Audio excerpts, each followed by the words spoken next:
Terlanjur sakit hati, Hotman Paris tolak permintaan maaf Iklim Hakim. Hotman Paris enggan maafkan Iklim Hakim, kini dirinya ingin menyelesaikan polemik yang terjadi di pengadilan. Iklim Hakim diam-diam meminta damai pada pengacara Hotman Paris.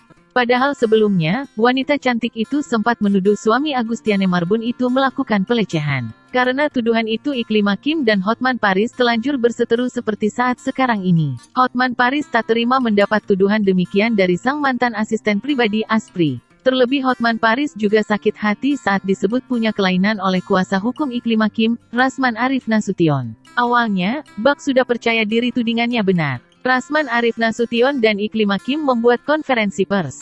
Dalam konferensi pers tersebut, mereka mengumbar ajakan tak senonoh Hotman Paris pada Iklim Hakim. Tak cuma itu, Rasman Arif secara terang-terangan menuding Hotman Paris alami kelainan. Pasalnya tindakannya terhadap Iklim Hakim sudah di luar batas wajar. Sementara itu, Hotman Paris perlahan unggah bukti yang menyatakan dirinya tak bersalah. Sudah terlanjur marah, Hotman Paris ngaku bakal seret Iklim Hakim dan Rasman Arif ke meja hijau. Hotman Paris mengatakan jika tudingan dirinya kelainan sudah sangat menyakiti